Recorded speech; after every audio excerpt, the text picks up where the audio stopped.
kisah inspiratif. Kali ini kita akan menguak kisah inspiratif seorang pemuda asal Semarang yang sekarang sedang berdomisili di kota Kudus. Perkenalkan, namaku Sulaiman. Saya adalah orang asli Semarang.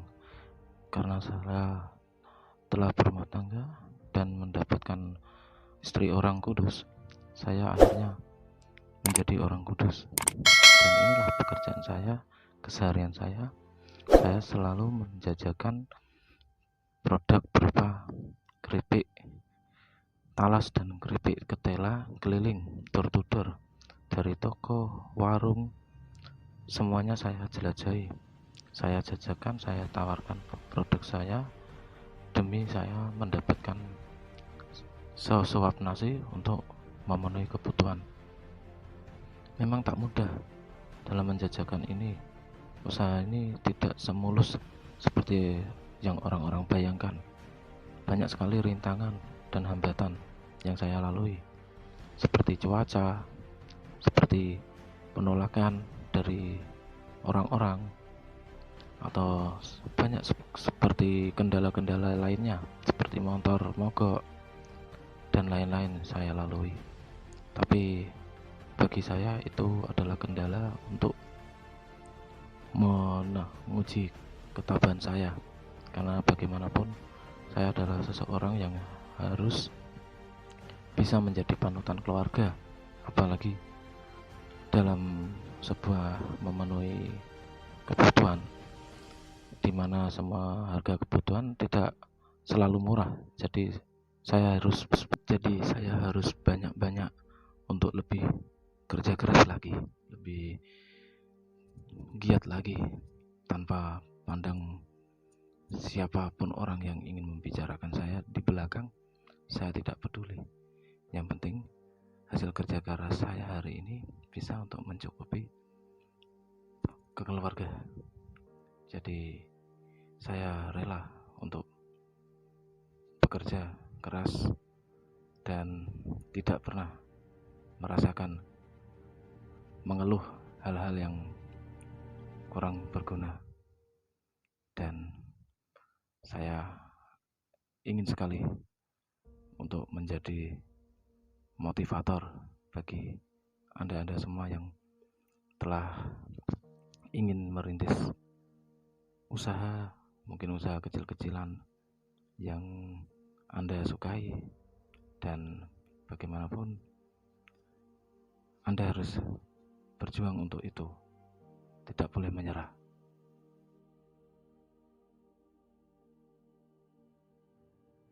Oke, ya berjumpa lagi bersama kami di channel Restentol. Kali ini kita bertemu dengan salah satu narasumber inspiratif, ya, yang berasal dari Semarang tapi juga berdomisili di Kudus sebagai seorang penjajah keliling keripik talas dan keripik singkong. Ini dia, Mas Sulaiman. Mas Sulaiman ya, Mas? Mas Sulaiman. Aslinya dari Semarang ya? Dari Semarang. Suaranya ada keras? Boleh. Ini dari Semarang. Semarangnya mana, Mas? Semarangnya saya dekat Masjid Agung Jawa. Desanya? Biasanya di Desa Medo. Desa Medo. Ini Mas Sulaiman, kenapa ini tiba-tiba seorang pemuda berani menjajakan keripik talas, keripik rela dari door to door, dari rumah ke rumah? Alasannya itu gini. Saya kan sudah jadi karyawan di salah satu PT di Semarang. Jadi saya ingin cari tambahan lagi, karena ya pasti kebutuhan pasti. Sama saya itu senang ketemu orang. Senang banget. Alasannya gitu. Alasannya itu. Jadi alasannya karena tadi untuk mencari kebutuhan. Iya, untuk Ini sejak kapan ini Mas Sulaiman menjadi seorang wira usahawan mandiri? Ini alhamdulillah sudah jalan di bulan yang ketiga ini. Di bulan yang ketiga Ya, bulan Berarti ketiga. sejak bulan apa, Mas? Dari bulan Desember, awal Desember 2020. Kenapa kok harus keripik singkong sama keripik talas, Mas? Ini pilihannya juga nggak sengaja sih Mas, karena om saya itu kan jadi produsen Ya. jadi produsen keripik di pasar-pasar. Kemudian saya kok lihat gitu, beliau itu habis subuh itu sering nyetori ataupun pedagang datang ke rumahnya beliau. Terus saya juga akhirnya coba saya jadi marketingnya. Alhamdulillah berhasil. Oh, alhamdulillah Sampai sukses sekarang. gitu ya. Pertama bawa 20 itu habis, kemudian bawa 50 habis, bawa 100 habis, dan yang terakhir itu bawa 150 bungkus itu habis. Alhamdulillah. Berarti itu selama menjajakan keliling itu ada suka dukanya nggak, Mas?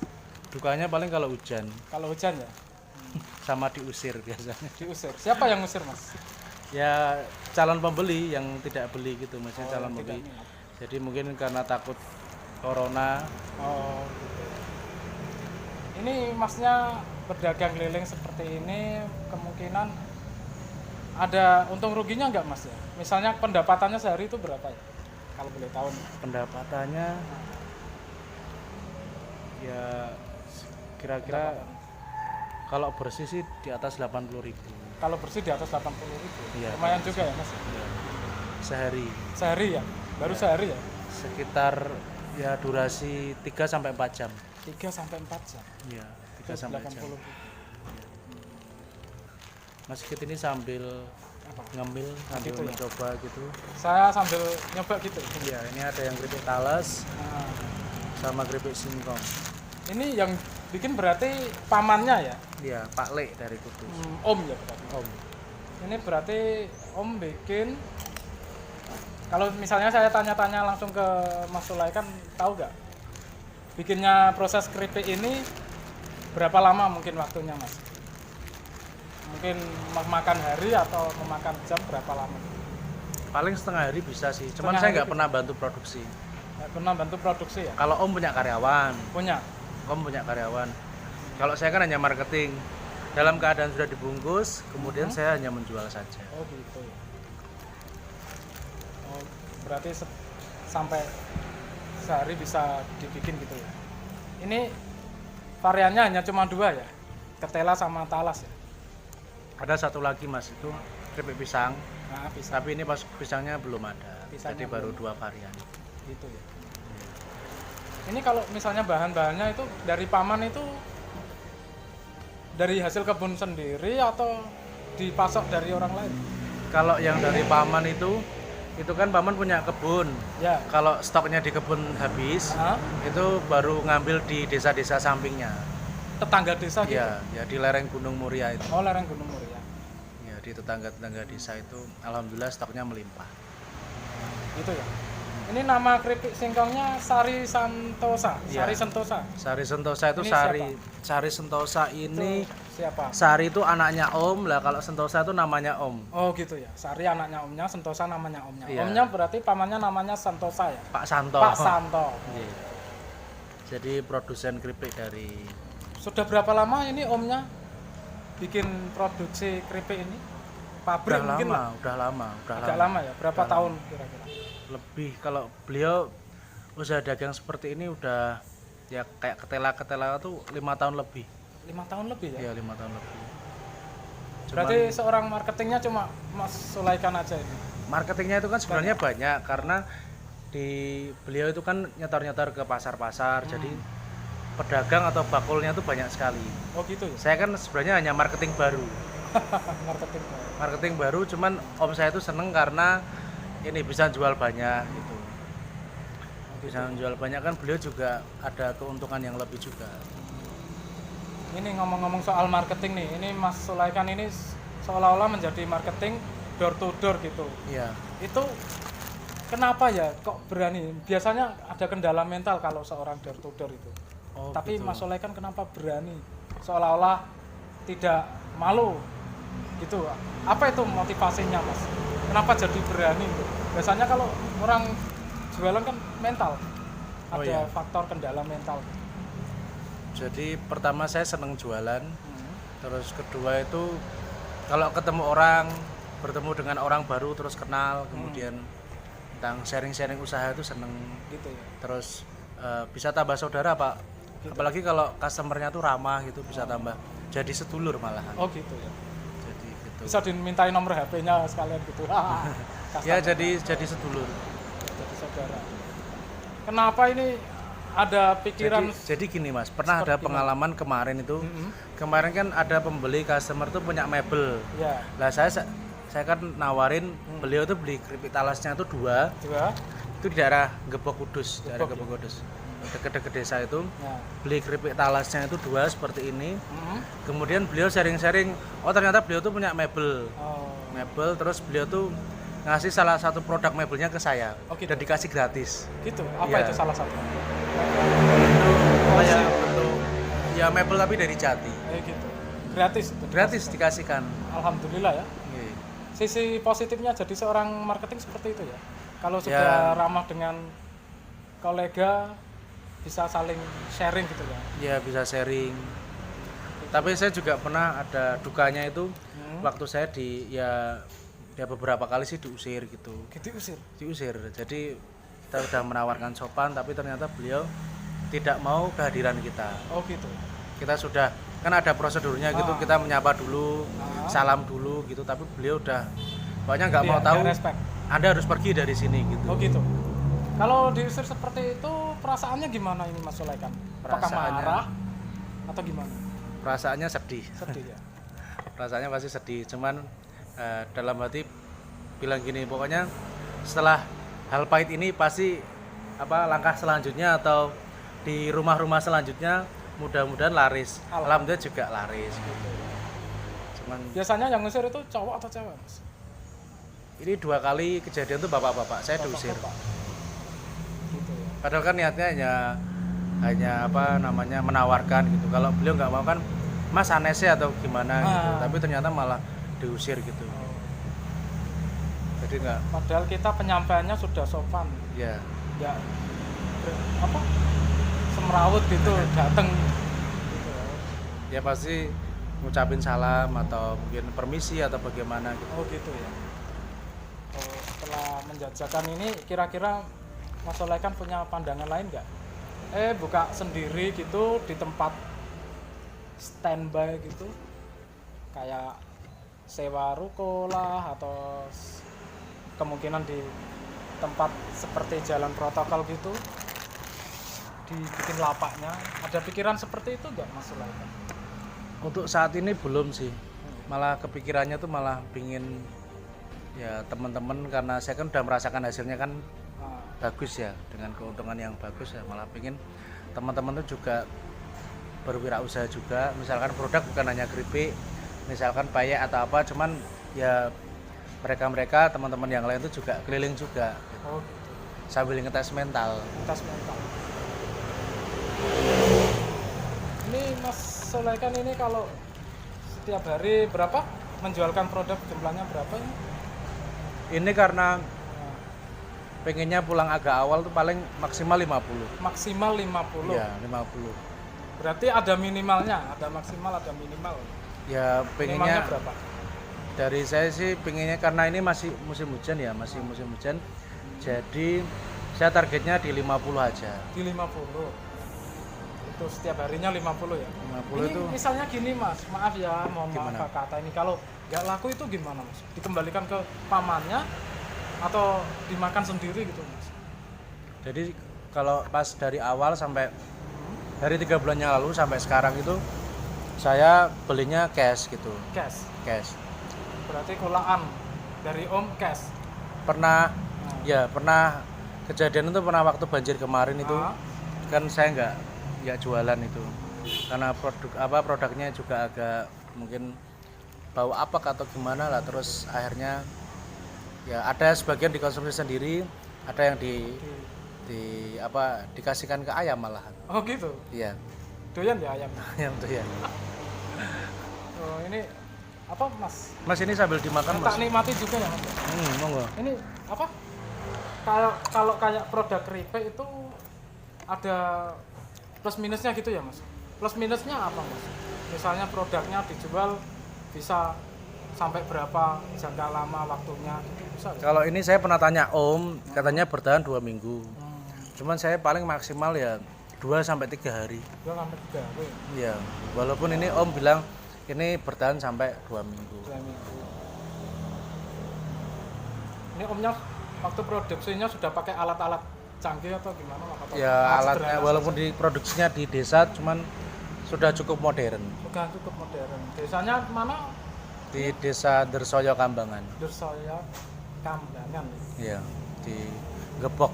Gebok. Ini Di- industri rumah tangga gitu. Industri- Udah ada izin produksi. Ini produksinya baru di rumahan aja sih, Dari- homemade gitu.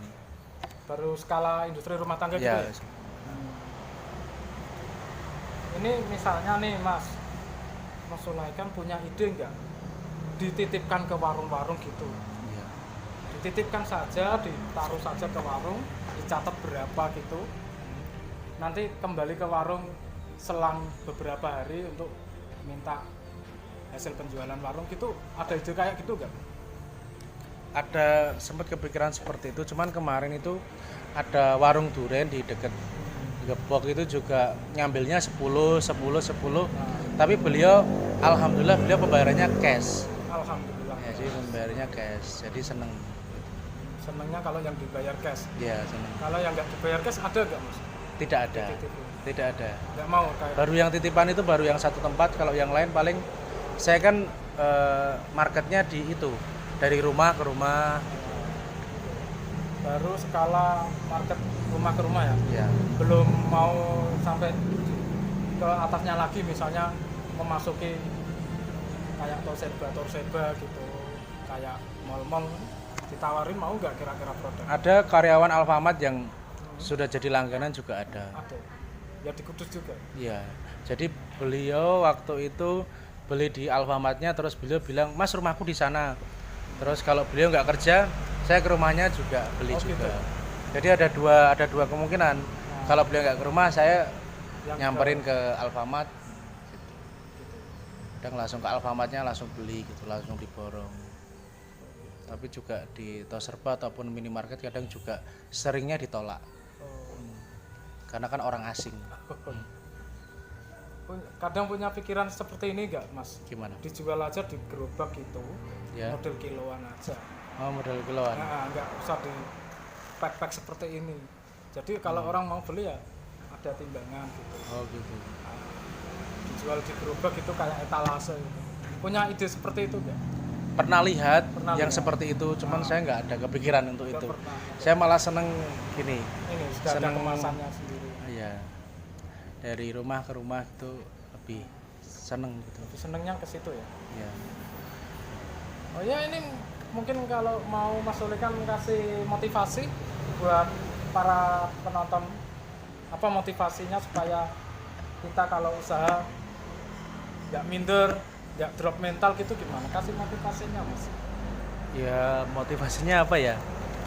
Jadi saya tuh kalau dagang gini malah inget sama ungkapan di masa-masa lalu bahwa 9 dari 10 pintu rezeki ada pada perdagangan. Maaf. 9 dari 10 pintu rezeki ada pada perdagangan. Jadi dari 9 pintu itu basicnya ke perdagangan. Satu pintu itu cenderung ke jadi sapam, jadi presiden, jadi menteri. Itu masuk yang satu pintu. Tapi yang dominasi di 9 pintu adalah perdagangan. Jadi ada yang juragan telur, ada yang juragan tembakau. Jadi kita tidak akan pernah mendapati bahwa karyawan itu sampai kaya raya itu nggak pernah. Kita akan bisa mendapati orang punya mobil bagus ataupun rumah bagus itu menjadi seorang pedagang. Gitu. Menjadi seorang pedagang. Atau dia suka di perdagangan gitu. Gitu ya. Tapi ya memang merintisnya memang dari nol. Kalau istilah Jawanya itu babat alas gitu, dari pelan. Jadi kita mengenalkan produk. Sama saya milih produk Thales sama singkong ini karena keripik ini kan sudah umum. Jadi kita nggak perlu explain gitu. Kita nggak perlu menjelaskan bahwa ini produk ini produk ini. Kalau kita misal produk kita dari Korea ataupun Tom Yum atau misal dari Thailand gitu kan kita harus menjelaskan ini produk apa. Kalau keripik ini kan produk yang simple. Jadi anak-anak ataupun dewasa maupun orang tua ya. Jadi beliau-beliau sudah tahu, oh ya ini keripik singkong gitu. Gitu. Kita nggak perlu ruwet menjelaskan, oh ini seperti ini kuahnya dipisah atau gimana lah. Kalau ini kan langsung simple. Sama alhamdulillah sangat menghasilkan. Itu ya. Jadi Mas, biar santai ini saya nikmati juga. dinikmati talesnya. Oke. Itu tadi liputan podcast motivasi. Semoga bisa menjadi motivasi kepada sahabat Rek Pentol semuanya agar supaya bisa mengikuti jejak-jejak mereka-mereka yang mau berusaha tanpa harus drop mental. Ya, sekian podcast dari saya. Jangan lupa like, komen, dan subscribe di channel Rek Pentol dan tunggu konten-konten berikutnya. Terima kasih.